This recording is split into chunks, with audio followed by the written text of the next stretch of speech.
Oi, sou Samara, estudante de Administração Pública e irei fazer um breve resumo sobre nosso trabalho, com o tema Administração Pública, uma avaliação das reformas administrativas do Brasil, dos Estados Unidos e União Europeia. A administração pública, comparada a uma avaliação das reformas administrativas do Brasil, Estados Unidos e União Europeia, possui como objetivo ratificar com a história de seus países e suas culturas diferenças, dos quais são de extrema importância para explicar o segmento da administração pública de locais diferentes e com as distinções podem auxiliar outros países e sua administração respectiva. Assim, uma avaliação comparada é realizada em três conjunturas distintas: comparada, sendo ela ELASA do Brasil, Estados Unidos e da União Europeia. Porém, denota-se que nenhum desses locais citados conseguem sanar suas dificuldades administrativas. Dessa forma, o presente exposto visa decorrer sobre as atitudes que impulsionaram um novo tipo de administração pública, que são a necessidade de encontrar respostas para problemas como eficácia, eficiência, legitimidade e democrática, entre outros, e por avanços em uma série de disciplinas ligadas à teoria organizacional, ciência política e economia. A partir de novos anseios, a administração pública comparada teve seu lugar de destaque, haja vista que essa analisava condições e trazia à tona atitudes de alguns países que poderiam, de forma sensacional, servir de espelho para outros locais. Meu nome é Elton, sou aluno do curso de Administração Pública da Universidade Federal dos Vales de Jequitinhonha e Mucuri e venho fazer parte da apresentação desse trabalho, Administração Pública Comparada, uma análise de avaliação das reformas administrativas do Brasil, Estados Unidos e União Europeia. Mediante a introdução do presente trabalho, o mesmo foi realizado de acordo com abordagem qualitativa em caráter exploratório descritivo, embasado em artigos científicos, sites e referências bibliográficas, com o objetivo de embasar acerca das reformas administrativas em comparação às ocorridas nos Estados Unidos, na União Europeia e no Brasil, em meados do século XX e XXI. Em um primeiro momento, falamos sobre as implicações que levaram ao surgimento e o desenvolvimento do estado do bem-estar durante a Segunda Guerra Mundial, como a centralização governamental, no qual reformas administrativas começaram a ser tomadas e era onde surgia um novo tipo de administração. Reformas sociais surgiram baseadas nos modelos nórdicos, anglo-saxão e mediterrâneo. São de grande importância, pois houve a diminuição de desemprego, eliminou a pobreza relativa, entre outras melhorias sociais. Observava-se que a Europa tinha modelos, ou tem modelos de política econômica que parecem funcionar bem e que, aparentemente, bem distinto do capitalismo selvagem. Destaca-se, em relação às reformas administrativas, o sistema previdenciário dos Estados Unidos da América, onde os trabalhadores aplicam seu dinheiro a um plano previdenciário e a empresa patrocinadora na qual ele trabalha costuma devolver os planos e dizer quais são as suas melhores opções de investimento. Nesse sentido, tornam-se os empregados americanos mais responsáveis em relação ao traçamento dos planos. A presente pesquisa nos possibilitou fazer uma análise do objeto das reformas administrativas encontradas em comparação a outros países e as soluções para sanar as divergências encontradas. Lembrando que as divergências nem todas foram sanadas. Vamos falar das reformas administrativas. Essas reformas elas se deu no início de 1980. Se deu início o processo de modificação e renovação das estruturas administrativas e organizacionais em todo o mundo. Isso se deu no intuito de melhorar o funcionalismo público de uma forma mais organizada, olhando principalmente o serviço social de cada nação, se as pessoas elas estavam tendo seus direitos naturais garantidos, como a educação de qualidade, o lazer, a segurança, o emprego. Porque surgiu esse modelo comparativo na administração pública? Bom, o modelo comparativo ele foi importante, né, para os países, sim, porque os países eles começaram a perceber que eles necessitavam de haver uma mudança nas estruturas organizacionais, eles precisavam se modernizar, né? Também essa comparação vai comparar os padrões de administração entre as nações, como que cada nação ela se comporta, porque cada nação vai ter um comportamento diferente. Algumas vai ser mais honesta, outras vão ser mais corruptas, como acontece aqui no Brasil, né?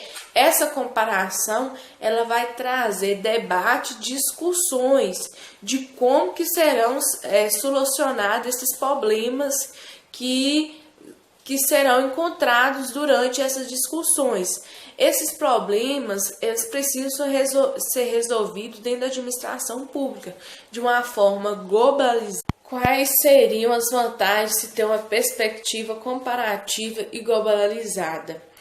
Essa comparação vai trazer para os países que eles têm problemas em comum e terão também assim soluções semelhantes. Essa comparação ela vai evitar o erro, ela vai mostrar para os países quais que são os erros que eles estão cometendo e assim eles poderiam evitar esses erros, aumentando, né, o grau, o nível de efetividade, eficiência e eficácia na administração pública.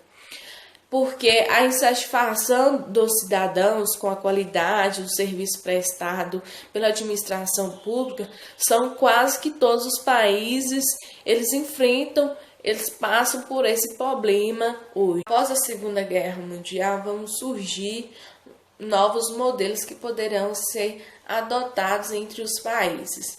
O modelo nórdico ele foi adotado pelos países da Dinamarca, Finlândia, Suécia e Holanda.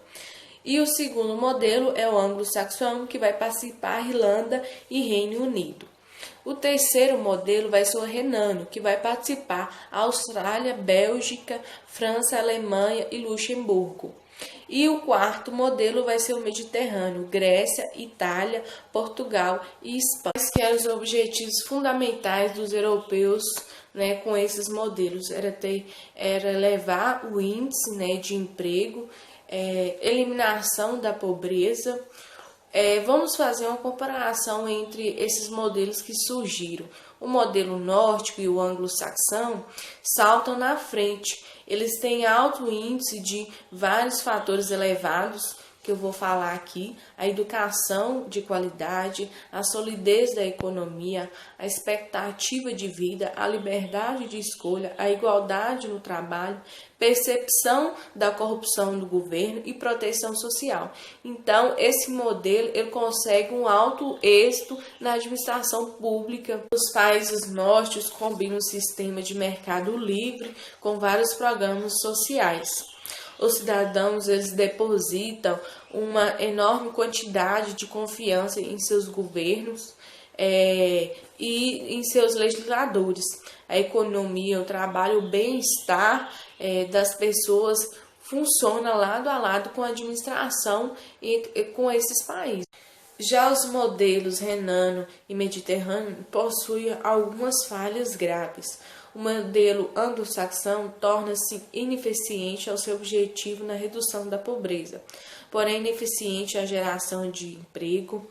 Já o modelo nórdico ele é eficiente em todo tanto para o emprego quanto para reduzir a pobreza. O modelo mediterrâneo ele é ruim nesse requisito, mas ele e o renano são mais tocantes na geração de empregos. A administração pública comparada entende-se como a comparação de padrões administrativos de diferentes estados-nações, que busca estudar as semelhanças e diferenças de várias unidades de análise, por exemplo, os níveis de organização, da gestão, da política, com o propósito de criar uma base de conhecimento institucionalizado para poder auxiliar nas tomadas de decisão. Esse modelo de administração comparada teve início através da União Europeia, onde o reflexo foi muito positivo em relação aos modelos nórdico, saxão, romano e mediterrâneo, que foi construído na união de países que adotaram tais padrões que deram resultado. Esses modelos eles foram anteriormente explicados pela Rayane, então assim, foram modelos que abrangiam mundialmente, todo mundo começou a adotar, inclusive o Brasil. No Brasil, a reforma de Estado se deu em 1995, tendo como objetivo a parte integrante, a reforma administrativa, para poder manter as contas públicas equilibradas e, ao mesmo tempo, elevar a capacidade de ação estatal. Essa reforma, ela propõe uma reconfiguração das estruturas estatais baseada na substituição de um modelo burocrático para um modelo gerencial, que na verdade trata-se de um modelo pós-burocrático, que buscou importar ferramentas de gestão do setor privado, aplicando, no caso, a lógica de mercado, toda aquela lógica de mercado do setor privado para poder aplicar dentro do setor público, onde teve um foco na eficiência da economia do Estado. E assim iniciou-se um amplo processo de revisão das reformas de prestação dos serviços públicos no Brasil. A reforma gerencial ela foi inspirada no gerencialismo britânico, que procurou delinear um novo padrão de gestão pública, denominada administração gerencial. Nesse caso, esse novo modelo brasileiro, ele teve os princípios da flexibilidade, ênfase nos resultados, foco no cliente e o controle social. Porém, daí a gente observa que no processo de transformação institucional do setor público brasileiro, nos últimos 15 anos, prevalece uma visão de paradigma neoliberal, tendo como preferência a preocupação com o ajuste fiscal, que é uma face um pouco visível dessas recomendações, é a geração de estímulos.